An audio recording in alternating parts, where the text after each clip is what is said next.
Now we are going to discuss some of the factors affecting population. Okay. Number one is climate. Temperate regions with moderate climate are more populated than the other regions of the world. The thing here that you should be knowing, children, is that a very suitable or a very favorable climate attracts population, and harsh climate retracts the population. That means no human being like to reside in a very hot place or in a very cold place. They all want to reside in a region which is having a very favorable climate. So on a global scale also, if you see the regions wherever you have good climate, the regions are ultimately populated as well. Okay, next one, topography or landform. Again, the hilly regions are less populated than the plains. Simple reason being that, children, hilly region is difficult to survive. Also, there your transport is also not possible. Along the hilly region, you cannot construct railways. Your roadways are also not very well developed along the hilly region. This all things develop along the plains. So hilly region is a difficult topography. Their development is very, very difficult. So again, we see that most of the population of the world is residing along the plains. In fact, the cradle of your civilization, all your civilization, it started in the in your valleys and in your plain regions. Okay, because it is agriculturally also, if you talk about, it's a fertile region, and that is why your plains are more populated than the hills. Soil. Now this here we are going to talk about the agriculture, because you know one of the prerequisite for your agriculture is fertile soil. So again, regions with more fertile soil are more densely populated. Why? Because people can easily practice agriculture there. Water, very, very important for living. Again, population is attracted by the availability of water. Availability of resources lead to the industrial development, and so basically, children, to sum up, if we want to say, wherever there is like good amount of resources, be it your water, be it your minerals, availability of roads, good soil, good land, good climates, all the good things attracts the population. So you just have to remember the topic, that is climate, soil, water, resources. Wherever these are good in number, like good in quality, population will be there. Or in the other case, if there is lack of all these resources, there will be less of population as well. Okay.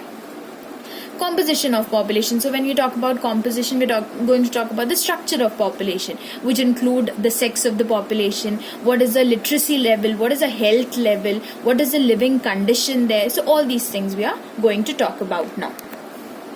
Also, we are going to talk about this population pyramid. Okay, what is it? It is a graphical representation that shows the distribution of various age groups and gender in population. This is a new topic for you, but it's easy, you will understand. Let's go to that.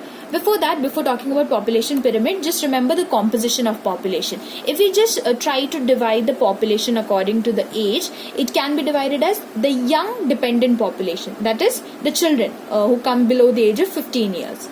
Okay, that includes you people as well.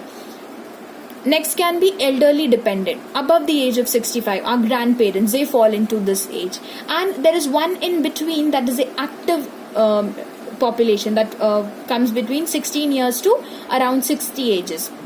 So if we just, according to the age, if we divide them, these are the three levels of population. Okay, we are going to talk about them because the type of age structure has a direct influence on the economy. Okay, so that is why we have divided them on the basis of the age. Coming back to your population pyramid, basically there are three shapes of your population pyramid. You can see here youthful population, aging population, and aged population. This youthful population, we are talking about countries like India. You know that India is known as a young country. Why? Because more than 20% of its population, or a very good amount of its population, is under the age of 29. Okay, that means they are youngsters. So every country wants to be a young country. Why? Because the young people, especially this 16 years onwards, that is actually the productive group. more than 20, you start to earn, you start to help the country with the economy, you start contributing towards the country. That is not the case in case of these two. Young dependent, below 15 years, you're children, you're studying. Above 65, you're retired, you're sitting. So you're not directly participating in the country's economy, or you're not contributing anything to the country's economy. But when we talk about the group that falls in between, they are the most active and they're the most productive group of the country. So youthful population, see, before that, just remember some facts about this population pyramid. The age is shown on the horizontal axis. See, age, this is how they write it. They have divided it as 0 to 4 age, 5 to 9 years, 10 to 14, 15 to 19, and so on. Then women population is shown on the right side with a pink color, and this men population is shown on the left side in blue color. When we say, see, there are the shape is different in all the cases. Why? Because in case of youthful population children, you see the 0 to 4, that means 0 to 4, this is a young born. It means that this country is having a high birth rate, okay? High birth rate as well as high death rate. Why? Because after the 69 onwards, if you see, there are very few people living. That means the death rate is also very high. That is why people are not there. And the birth rate is also high. So that is, India falls into this one. There are some other countries that fall into the second pyramid, that is aging population. They have controlled the birth rate, probably because of the increased medical facility and all. There is less of birth. At the same time, there is less of death. See, 89 and all, they are having so much of population living. But here in case of this, if you see 85 and all, there is hardly anyone living after the age of 85. So in this case, they have controlled the birth and the death rate, and so maximum population falls into this average of 40 to 40. So they are aging. That is why this pyramid is known as the aging population.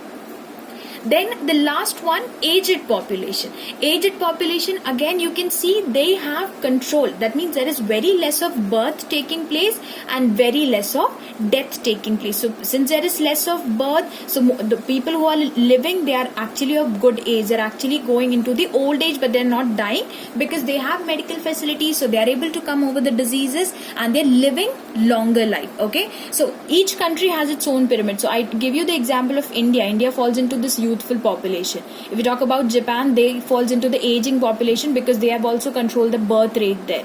Okay, so according to the condition of the country, according to the economic development of the country, we make the population pyramid for the country. See, here I've just done a comparative study for India and Japan. So India, I told you, high birth rate makes the pyramid broad at the base. Lot many of them are of the age 10 to 14, 15 to 19 or 20 to 24, maximum population, and very less of the old citizen. Why? Because here we have high birth rate, at the same time high death rate as well. So that is why less of population here. What about Japan? Low birth rate. See, just see the number here, very less of them. Makes low birth rate in Japan makes the pyramid narrow at the base. Decreased death rate makes it broad on the top. So now they are so medically advanced that they are almost able to give proper medical facility to each and every citizen. As a result, there is less of death due to diseases or accidents or any case. So what is happening to the population is the youngsters are less and the old ones, the aged people, are more in their case. So just a comparative. So ours, you can add in the youthful population, and your Japan case comes in your aging population. So as I told you, according to the economic development of the country, we make the population pyramid.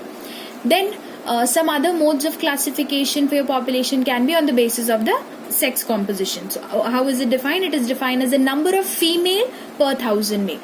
This is important because you need to know how many men living in the society and how many females. Female is always less children. See, it's written in developing countries, mostly men outnumber women population. So you need to, just counting the population is not enough. You need to know the very design of your population, as to how many men and women are there, how much is the income level, what age group is more in your population. So that is why we study the population dynamics. Okay. Another mode of classification can be on the basis of the rural urban. Now, how do we decide if people are rural or urban? It is mostly done on the basis of their lifestyle. Rural population is mostly engaged in agriculture, whereas the urban population is engaged in the tertiary activities. You can see, because in your rural areas the prime occupation that people are engaged in agriculture. So on the basis of that also you can divide your population, and you can say that we say 60% of Indian population is still in agriculture, or 60% of Indian population is in the tertiary sector, in the service sector. So on the basis of the occupation also you can divide your population into various ratio. Okay, so that was about this. So this chapter is over, children. Population dynamics. I'll also be sending you the chapter, the text along with it, just like I did for the first chapter. So read through that chapter properly, especially this population pyramid and all the diagrams and all are very important. So read through it thoroughly. I'll also be sending you some of the questions that you have to do. Okay.